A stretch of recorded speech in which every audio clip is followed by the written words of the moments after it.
Hello students, आज हम लोग फिर से ट्रिग्नोमेट्री को टू बी कंटिन्यू करेंगे और एक्सरसाइज देखेंगे 10.1। बट यहाँ क्वेश्चन नंबर 15 से हम लोग 21 देखेंगे। इसके पहले के सेशन में क्वेश्चन नंबर 14 तक कंप्लीट कर चुके थे और आज हम लोग देख लेंगे 15 से लेके 21 तक।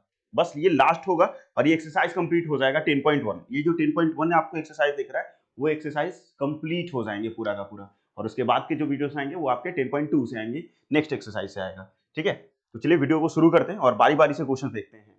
क्वेश्चंस हैं कैसे, एकदम मजेदार होंगे क्योंकि ट्रिग्नोमेट्री है। If angle question number 15, angle A and angle B are acute angle such that cos a बराबर cos b। एंगल ए और बी जो है वो एक्यूट एंगल है। एक्यूट एंगल क्या होता है? जिसका एंगल का वैल्यू लेस देन 90 होता है, 90 से छोटा होता है, और cos a जो है वो cos b के बराबर है। Then so that angle A equal to angle B. तो सो दैट करो कि एंगल ए जो है वो एंगल बी के बराबर है। ये जो क्वेश्चन है उसको दो तरीके से बना सकते हैं, एक सिंपल जो अभी हम बताएंगे और एक सिमिलरिटी करके। जब सिमिलरिटी पढ़ लीजिएगा ट्रायंगल चैप्टर में, उसको यूज करके भी हम लोग इसको बना सकते हैं। तो सबसे पहले हम छोटा सा ही बनाएंगे। ठीक है, एक राइट एंगल बना लोगे। क्या बना लोगे? एक राइट एंगल बना लोगे। यहाँ पे नाम ए, इधर बी और इधर सी। 90 डिग्री कहाँ ले लीजिएगा? सी पे। क्यों? क्योंकि ए और बी जो है वो एक्यूट एंगल है। ए और बी क्या है? एक्यूट एंगल है। लिख लोगे लेट करके, लेट ए बी सी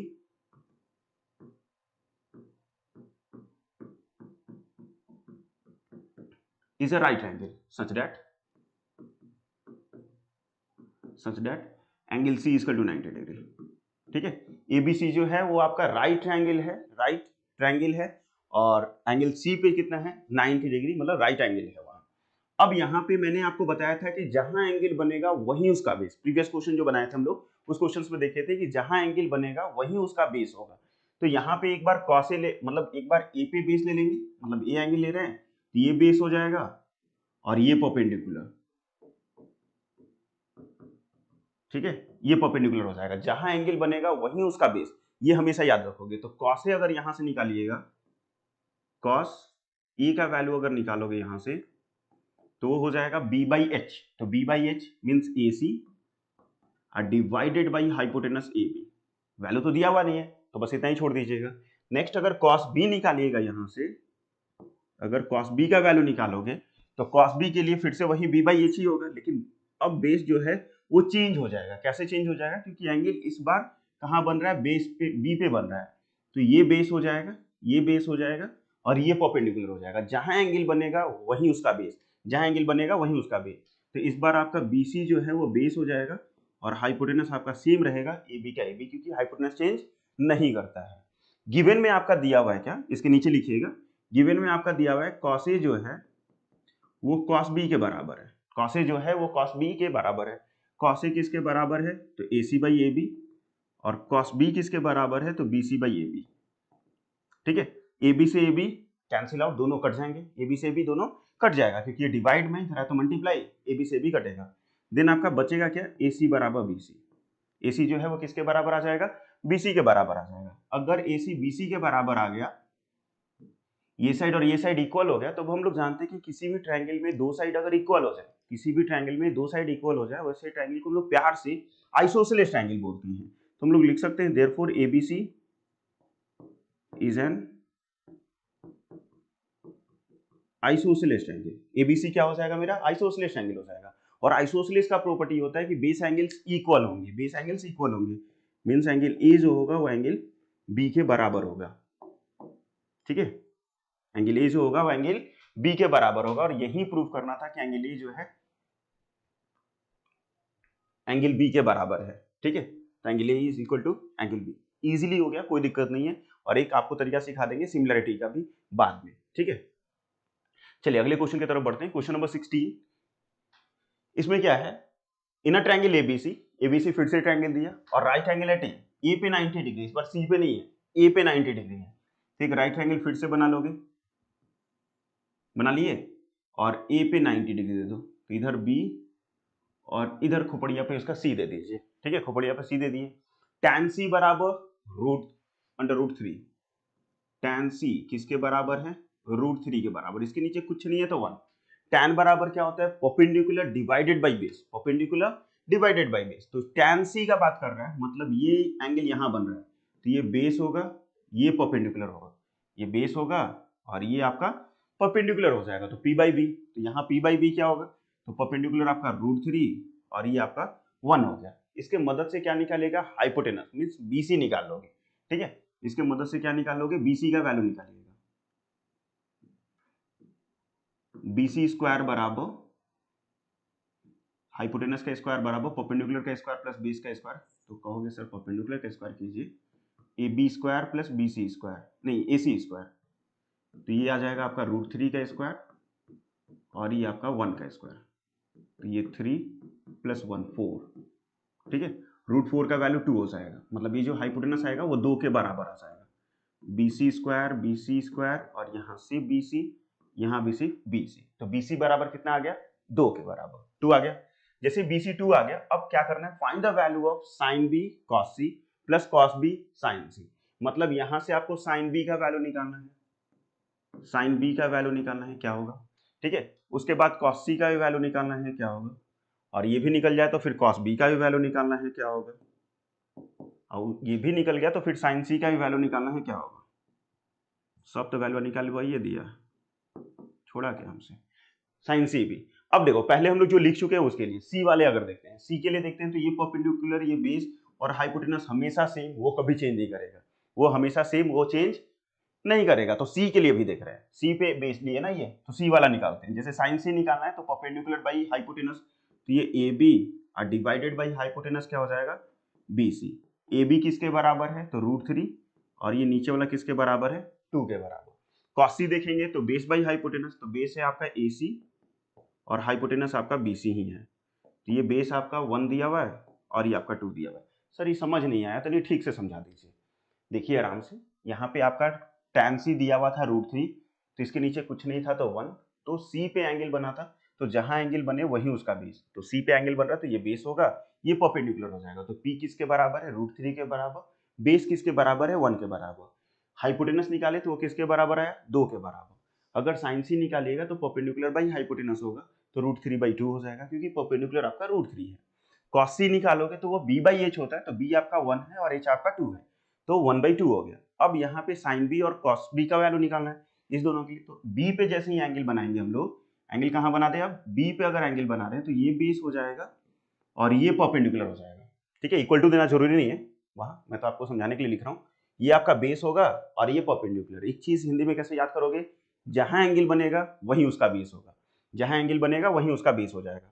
तो साइन बी के लिए अगर देखोगे तो AC डिवाइडेड बाई BC, तो AC का वैल्यू 1 है, BC का वैल्यू 2 है, तो 1/2।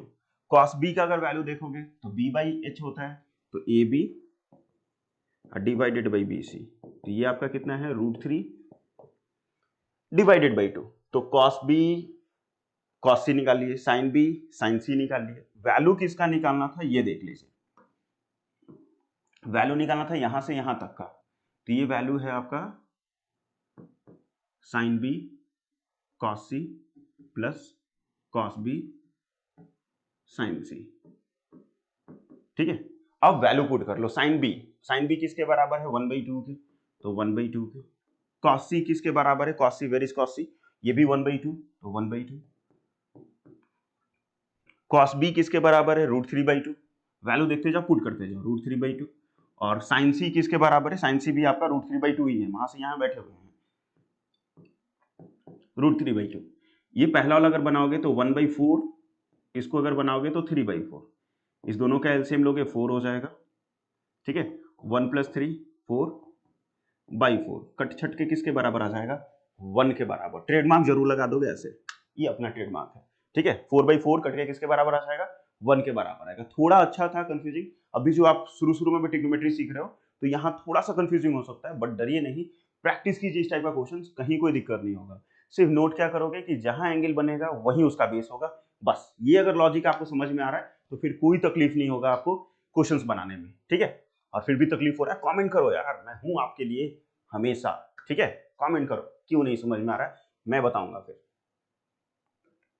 चलिए क्वेश्चन नंबर 17, ये थोड़ा ट्रू फॉल्स की खेला कर लिया जाए, या तो सही या तो गलत कहां सही ये तो पता चलिए ना जाएगा क्वेश्चन पढ़ने पे। State whether the following statement are true और फॉल्स, मतलब जो स्टेटमेंट 5 स्टेटमेंट दिए हुए ये सही है या गलत है।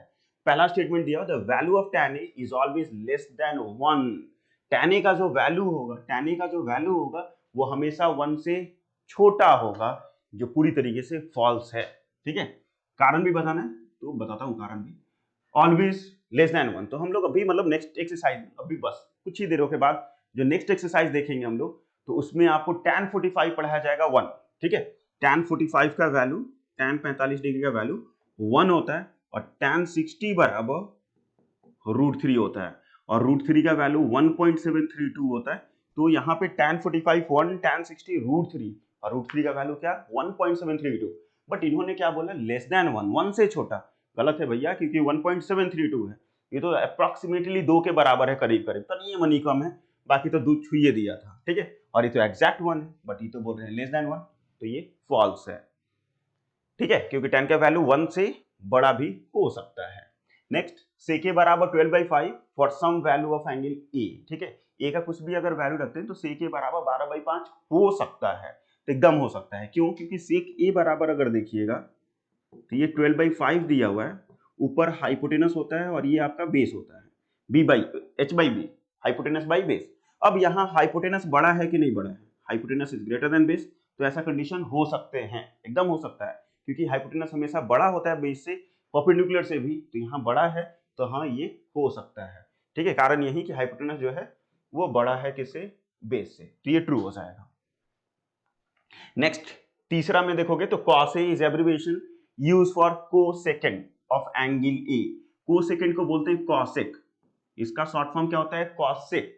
तो कॉसेक ऑफ ए को कॉसेक ए बोलते हैं, बट यहाँ कॉसे दिया हुआ है, कॉसे का शॉर्ट फॉर्म होता है, मतलब इसका ये शॉर्ट फॉर्म होता है, अब फुल फॉर्म इसका क्या होता है, कॉसे का कोसाइन। ठीक है, सुंदर से लिखोगे तो कोसाइन होता है। ठीक है, कॉस का फुल फॉर्म क्या होता है, कोसाइन, कोसाइन, बट यहाँ क्या लिखा हुआ है, कोसेकेंड। तो कोसेकेंड जो होता है वह कॉसेक का होता है, कॉस का नहीं होता है। ठीक है, कॉसेक का होता है, कॉस का नहीं होता है, तो ये भी क्या हो जाएगा, गलत। ठीक है, ये भी फॉल्स हो जाएगा। नेक्स्ट, उसके बाद cot A is a product of cot and A, यहाँ पे ये कभी नहीं होता है, ये जो ट्रिग्नोमेट्रिकल टर्म होता है वो किसी ना किसी एंगल के साथ ही होते हैं, जैसे ऊपर लिखा हो ना, the cosecant of angle A, तो उस तरीके से होता है, कभी भी प्रोडक्ट नहीं होता है। ये अलग टर्म और ये अलग टर्म कभी नहीं होता है, दोनों ही सेम टर्म होता है। अगर एंगल्स हट जाए किसी भी ट्रिग्नोमेट्रिकल टर्म से तो मीनिंगलेस शब्द हो जाएंगे, वो हमेशा मीनिंगलेस, तो कभी भी प्रोडक्ट नहीं होता है, तो ये भी आपका फॉल्स होगा, कभी भी प्रोडक्ट नहीं होता है, उसी का वैल्यू होता है। फिर साइन थीटा बराबर 4/3 for some angle of theta. ठीक है, साइन बराबर 4/3 दिया है, साइन बराबर होता है p/h, साइन बराबर होता है परपेंडिकुलर डिवाइडेड बाय हाइपोटेनस। तो यहाँ परपेंडिकुलर आपका 4 हो जाएगा और हाइपोटेनस आपका 3 हो जाएगा। यहाँ पे hypotenuse is less than perpendicular, जो असंभव है, कभी भी नहीं हो सकता है, क्योंकि hypotenuse is always greater than other two sides, मतलब जो दो साइड जो बचा हुआ है राइट ट्रायंगल में, उससे हमेशा हाइपोटेनस जो होता है वो बड़ा होता है। तो यहाँ परपेंडिकुलर को भाई जी बड़ा दिखा दिए, जिसके कारण ही फिर से गलती हो गया। तो ये रहा गलती का एकदम भंडारा, फॉल्स फॉल्स फॉल्स, सब फॉल्स, खाली एगो जो था बीच में वो ट्रू। अगर वो फॉल्स हो जाता तो सबे फॉल्स हो जाता है कि नहीं है। तो ये गलत क्यों है ये समझ में आया, p/h होता है, तो p कभी बड़ा हो ही नहीं सकता है हाइपोटेनस से, तो ये भी आपका फॉल्स हो जाएगा। ठीक है, नेक्स्ट क्वेश्चन में 18 की तरफ बढ़ते हैं हम लोग, और यहाँ क्या दिया हुआ है, इफ sin थीटा बराबर 12/13 find the value of sin square theta minus cos square theta whole divided by 2 sin theta cos theta into 1/tan square theta. Easy है, टेंशन नहीं लेना। sin थीटा 12/13 दिया हुआ है, तो सबसे पहले लाइन खींच लोगे, राइट एंगल बना लीजिएगा। राइट एंगल बनाने के बाद p/h होता है, तो p और यहाँ h, यहाँ भले 5 आ जाएगा, लेकिन निकाल कर दिखा दोगे उनको कि हमको आता है ये निकालना। बेस का स्क्वायर बराबर हाइपोटेनस का स्क्वायर माइनस परपेंडिकुलर का स्क्वायर, टी 13 का स्क्वायर माइनस 12 का स्क्वायर, 169 माइनस 144 25, रूट से निकालिएगा तो 5 आ जाएगा, बी स्क्वायर बी, और यहाँ भी बी की जगह 5 लिख चुके हैं पहले से। किसका किसका वैल्यू चाहिए, साइन कॉस, वो नीचे भी साइन कॉस है, और एक टैन का, मतलब 3 वैल्यू अलग अलग चाहिए। साइन नहीं निकालेंगे क्योंकि साइन पहले से दिया हुआ है, तो दूसरा सीधे निकालेंगे कॉस थीटा, कॉस थीटा बराबर b/h, तो 5/13। फिर उसके बाद सीधे tan थीटा निकालेंगे, tan बराबर p/b, तो 12/5, 12/5। ठीक है, ऐसा निकालिए, निकाल लेने के बाद सीधे वैल्यू पुट कीजिए जो क्वेश्चंस में दिए हुए उसके अनुसार, sine square minus cos square, sine किसके बराबर है 12/13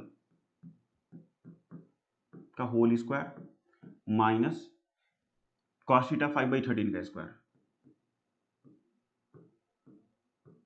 whole divided by 2 sine theta into cos theta. ठीक है, सिंपल वैल्यू पुट करेंगे और कुछ भी नहीं, सिंपली क्या करेंगे वैल्यू पुट करेंगे और कुछ भी नहीं, इंटू 1/10, 1 की जगह 1, 10 की जगह 12/5 का स्क्वायर, 12/5 का स्क्वायर कर लेंगे। अब 12 का स्क्वायर किसके बराबर होगा तो 144, और 13 का स्क्वायर 169 माइनस 25 डिवाइडेड बाई 169, यहाँ भी सेम ही, 5 का स्क्वायर 25 और 13 का स्क्वायर 169 हो जाएगा। नीचे में अगर करोगे तो 120 आ जाएगा और ये 169 इंटू 1/144 डिवाइडेड बाई 25। ऊपर का दोनों का एलसीएम लोगे 169 ही होगा, ऊपर वाला का अगर एलसीएम लीजिएगा 169 ही होगा, 144 minus 25 whole divided by 120 divided by 169 into ये पलट के लिखिएगा तो ये बन जाएगा 25 डिवाइडेड बाई 144। ठीक है, इतना, इसको थोड़ा सा करेंगे छोटा, फिर उसके बाद माइनस करो पहले, तो ये 14 में से 5 जाएगा तो 9 और 119, ठीक है, बाई 169 बाई 120, ओहो, चलो फिर से लिखो,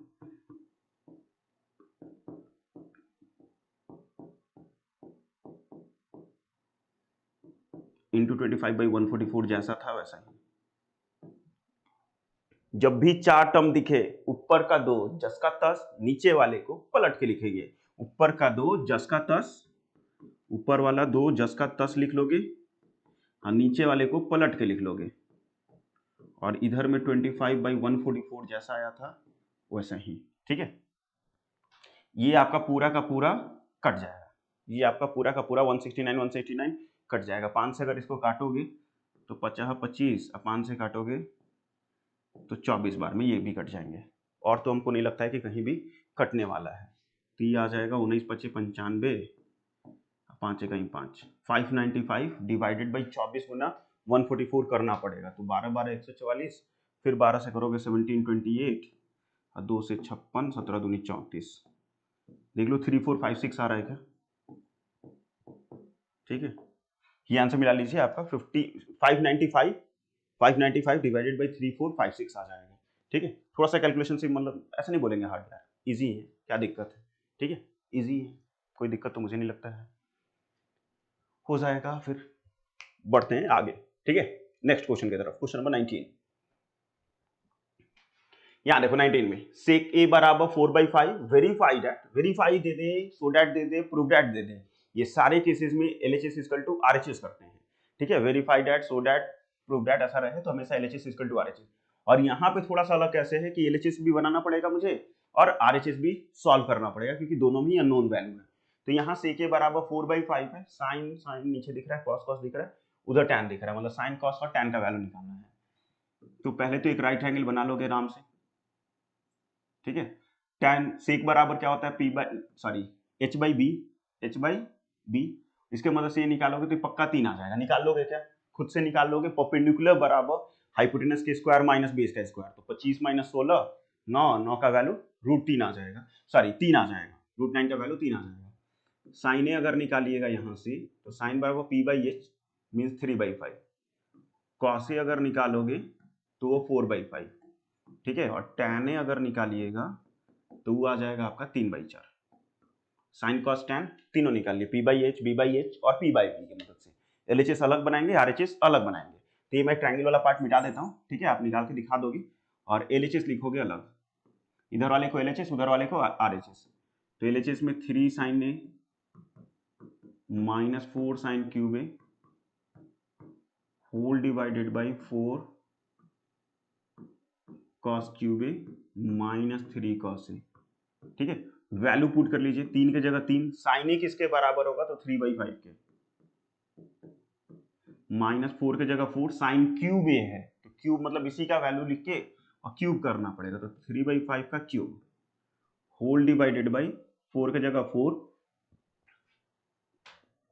कॉस क्यूब 4/5 का क्यूब -3 कॉस की जगह 4/5। अब बस सिंपली इसको सॉल्व करो और देखो एलएचएस में किसका वैल्यू आता है। तो 3 3 9/5 -4, 3 का स्क्वायर 27 और इसका स्क्वायर क्यूब, स्क्वायर नहीं सॉरी 3 का क्यूब 27 और 5 का क्यूब 125। ठीक है, क्यूब है नॉट स्क्वायर। नीचे में भी वही सेम चीज, 4 का क्यूब 64 और 5 का क्यूब 125 माइनस 12/5। ठीक है, अब क्या करोगे, ऊपर वाले का एलसीएम ले लीजिए अलग, नीचे वाला का भी एलसीएम लोगे अलग। तो 5 और 125 का एलसीएम 125, 25 9 225 माइनस 27 चौक 108।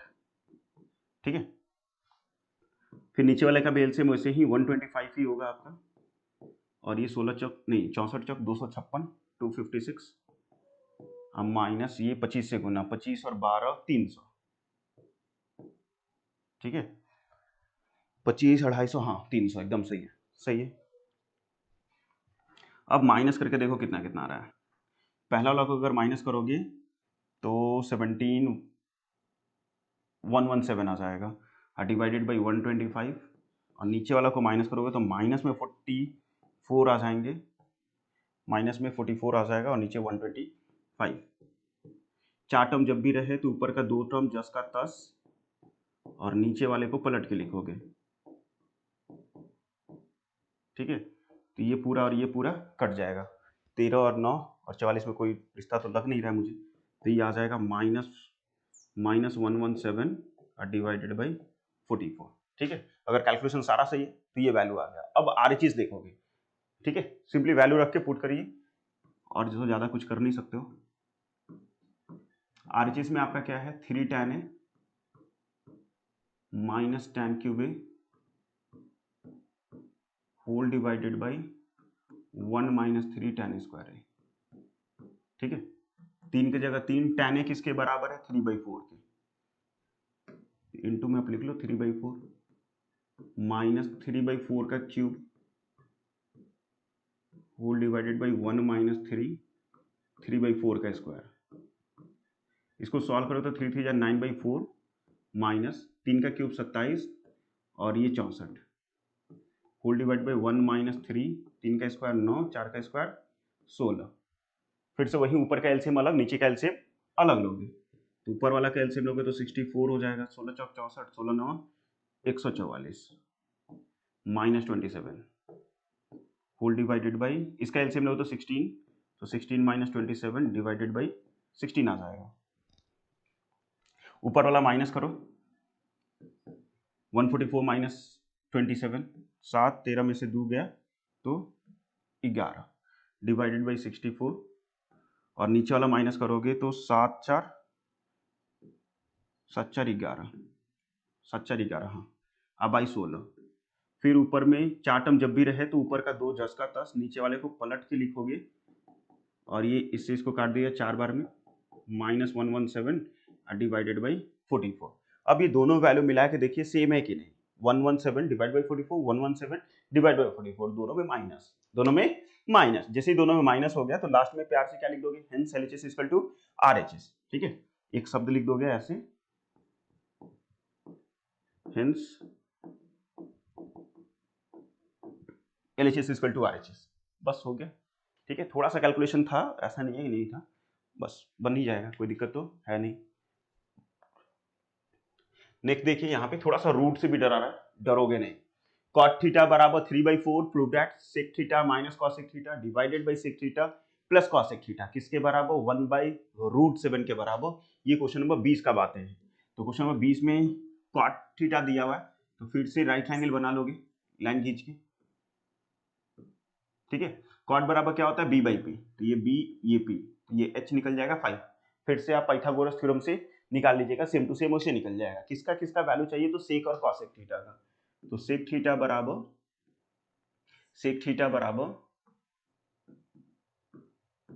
h/b और कॉसेक थीटा बराबर h/p, दोनों का वैल्यू लिख ली।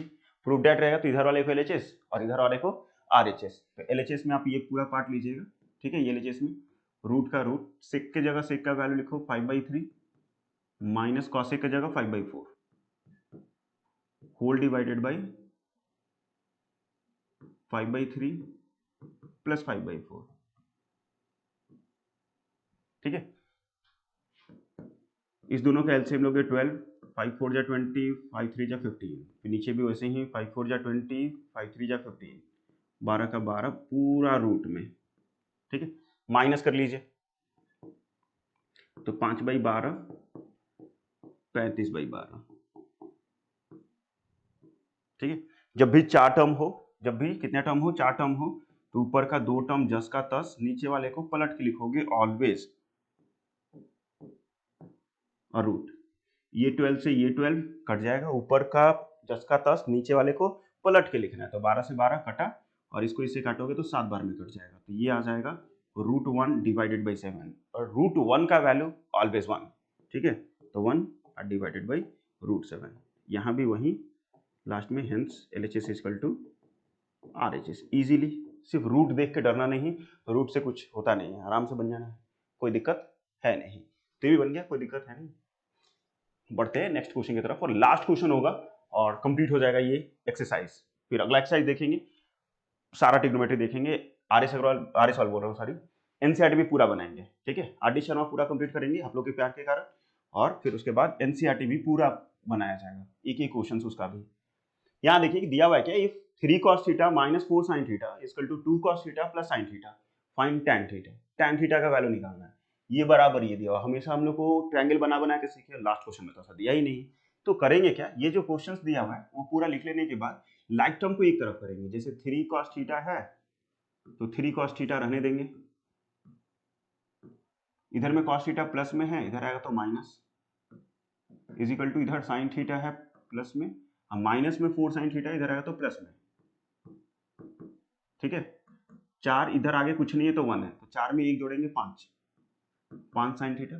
किए क्या, cos वाले को एक तरफ, sin वाले को एक तरफ, इधर 4 sin theta plus sin theta, तो 4 में 1 जोड़ेंगे 5 हो जाएगा, और 3 cos theta minus 2 cos theta, तो सिर्फ इधर cos थीटा बच जाएगा, तो cos थीटा बराबर 5 sin थीटा बचा।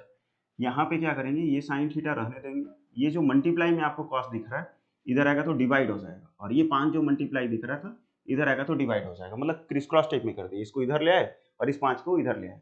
साइन बाई कॉस को tan थीटा बोलते हैं, साइन बाई कॉस को क्या बोलते हैं, tan थीटा, तो sine by cos tan theta होता है। tan थीटा का ही वैल्यू चाहिए था, तो tan थीटा बराबर क्या आ गया, 1/5 आ गया, और यही फाइंड करना था, यही फाइंड हो गया आराम से। एक बार और बता दें, तो यहाँ 3 cos theta minus 4 sin theta equal to 2 cos theta plus sin theta दिया हुआ है, तो मैंने क्या किया, इस cos को इधर ले आया और ये माइनस साइन को इधर ले गया, 4 sin theta plus sin theta 5 sin theta, और 3 cos theta minus 2 cos theta सिर्फ cos थीटा। cos को नीचे ले आएंगे क्योंकि sin बाई cos tan होता है, तो sin से cos को डिवाइड करना पड़ेगा, और ये 5 मल्टीप्लाई में था, इधर आता तो डिवाइड में, sin बाई cos की जगह tan लिखा, 1/5 का 1/5 सजा के लिख दिए, बस आंसर। ठीक है, थैंक यू सो मच, बहुत बहुत धन्यवाद पूरा सेशन देखने के लिए। ठीक है, और अगर आपको हमारा सेशन अच्छा लगा है तो प्लीज़ सेशन को क्या कर लोगे, लाइक कर लीजिएगा, दोस्तों के बीच में शेयर करोगे, क्योंकि पूरा RD शर्मा का सोल्यूशन तभी बन पाएगा हमसे जब हमारे अंदर एनर्जी आएगा और मोटिवेटेड रहेंगे कि हाँ, हम जो बना रहे हैं हमारे बच्चे देख रहे हैं और उसको प्यार कर रहे हैं। ठीक है, तो प्लीज़ लाइक करोगे, सेशन को शेयर करोगे, और चैनल को सब्सक्राइब कर दिए होगे, अगर नहीं किए हो बउआ तो प्लीज़ सब्सक्राइब कर दीजिए। ठीक है, पूरा का पूरा RD शर्मा NCERT का सोल्यूशन देखने के लिए। ठीक है, तब तक के लिए जय हिंद, जय भारत। ठीक है, बाय बच्चों।